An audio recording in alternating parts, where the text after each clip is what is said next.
Science flies you to the moon, religion flies you into buildings. God is an ever-receding pocket of scientific ignorance. Every scientific domain from cosmology to psychology to economics has superseded and surpassed the wisdom of Scripture. You've heard these claims, you've probably seen the memes, and maybe you've even wrestled with some of this yourself. But is any of it true? Does science, with all of its progress and explanatory power, really disprove God? Let's break it down. The myths, the limits, and the goals. First, the myths. There is this popular idea out there, what historians have called the conflict thesis, that says science and faith have been locked in some great battle for centuries.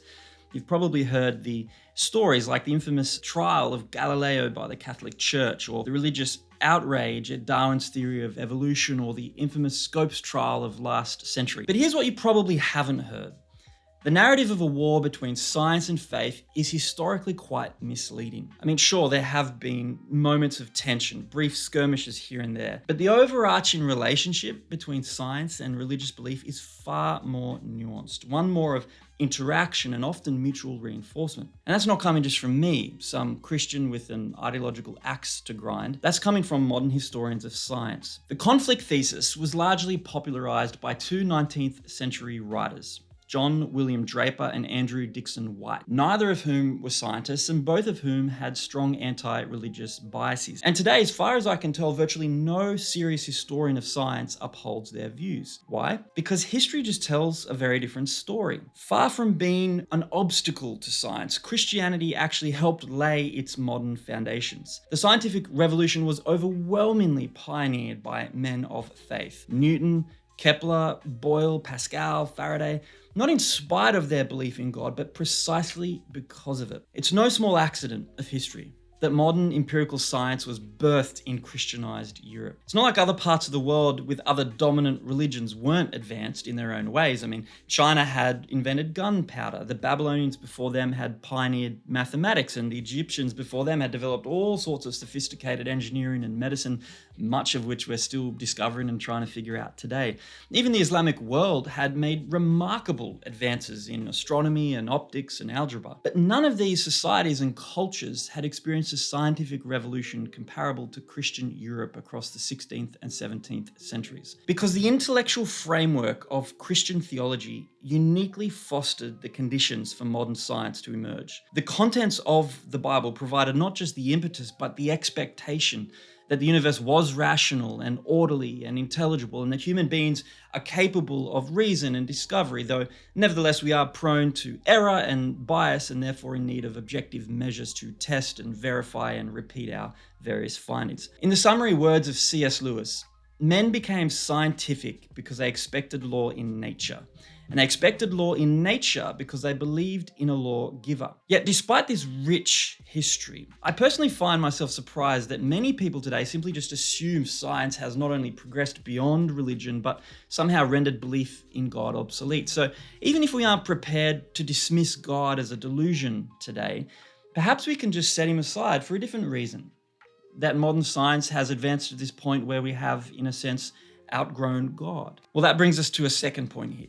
The limits of science. Does science disprove God? Well, that depends. It depends on what we mean by science, and it depends on what we mean by God. You see, the meaning of science has changed over time. In the pre-modern Middle Ages, the Latin scientia simply meant knowledge, not just what we know, but why we know it and how we come to know it. It encompassed all domains of inquiry, from the natural world to music to ethics, even theology, the study of God. Science wasn't at odds with faith then. It was part of this larger quest for truth in the pre-modern world. But over time, science became increasingly restricted to empirical methods, not necessarily because belief in God was declining, but because the scientific method itself demanded testable and measurable and controllable and predictable and quantifiable and repeatable processes. And as a result, modern science became increasingly mechanistic, less concerned with questions of ultimate meaning and purpose and morality, and more laser focused on observing reality in objective and impersonal ways, according to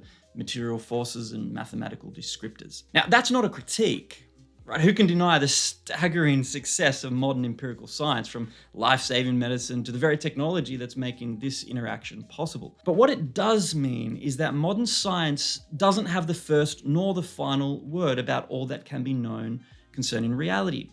Science has its limits. And saying that is not a critique or a criticism. It's a clarification. Science is a method for studying the material world, but it cannot tell us why there is a material world to study in the first place. And when that point is missed, all sorts of grand designs emerge, attempts to explain universes from nothing that smuggle in philosophy under the guise of science. Even the very question here before us, does science disprove God, is in many ways a category mistake, because it assumes science is the only game in town, that it alone holds the key to meaning, morality, purpose, and this God question. Let me put it another way. Saying science disproves God is like saying a metal detector disproves plastic. If your tool isn't designed to find something, its failure to detect it proves nothing. Assuming the wrong tool for the task isn't a failure in reality, it's a failure in method. And yet, when that failed assumption takes hold in our collective imagination, our definitions of morality and meaning and purpose, what it means to be human, and ultimately who God is, begin to shift. And so if by God we mean nothing more than a placeholder for our ignorance, like Thor's hammer for a thunderclap or Poseidon's wrath for the storm at sea, then yes, of course, those kinds of gods of the gaps are going to shrink with every scientific discovery. But the God of Christianity was never that kind of God. He's not found in the fading margins of our ignorance, but in the very foundation of our understanding itself. Science may explain the gears of the clock, but it cannot explain why there is a clock in the first place. Christianity doesn't just claim that God is another force within the universe. It claims he is the very foundation of all existence. So the real question here isn't whether God explains a thunderclap or a storm at sea, but whether science can explain why there are skies and seas to begin with. And that leads us to the heart of the issue here. Science and faith ultimately have distinct goals. Some people suggest that science and religious faith of one kind or another have completely different methods and goals, and never shall the two overlap. I'm not entirely convinced by that, because while science and theology do indeed ask different kinds of questions, they are nevertheless not unrelated. Think of it this way. Imagine a Tesla. Science can explain the mechanics, how the battery works, how the software operates, but it cannot tell you why the car was made or who designed it. Those are different kinds of questions. In fact, if you were to get your hands on a Tesla and reverse engineer it, the ingenuity of how it works would likely prompt you to ask the question as to why it works. The intelligent engineering would serve as a sign pointing to the intelligent engineer, so to speak. In the same way, science explains natural processes of the created order, but it doesn't eliminate the need for a creator of that order. If anything, I think it points to it. And here's where I'd want to point out that some of the most significant discoveries of modern science serve like bright neon signposts to what the Bible has been saying about the universe for a very, very, very long time. If you were an atheist, say 100 years ago, you could believe that the universe was eternal, that it was self-existent, that there was no need for a creator. But today, that's a much harder position to hold, because modern science has revealed that the universe did indeed have a beginning. The discovery of redshift in distant galaxies shows us that the universe is expanding, leading to confirmation of a so-called Big Bang, a moment when time and space and matter came into existence from nothing. That the universe is finely tuned for life is another discovery of modern science. The physical constants of the universe, like gravity or the speed of light, of various nuclear forces, are set at values so precise that even the smallest change would make life impossible, with odds so staggering that make mere chance increasingly unreasonable in terms of an explanation. And another discovery we have is that DNA is coded with language, and languages we know come from minds. Now, these three big discoveries of modern science, of course, none of them by themselves prove Christianity outright. But I think their cumulative force do at least challenge the pervasive assumption today that a purely materialistic, mechanistic explanation of life as we know it is in any way sufficient. The more we discover about the universe at both the macro and micro levels, the more it looks like it was designed by an intelligent creator. And I know that raises a whole host of other questions, but those questions are questions that science will not only struggle to answer, but perhaps by its very nature never will. So, does science disprove God? No, I am not at all convinced.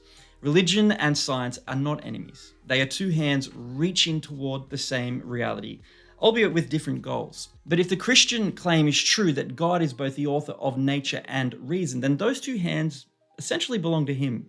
The same God who spoke the universe into existence is the same God who gave us minds to understand it.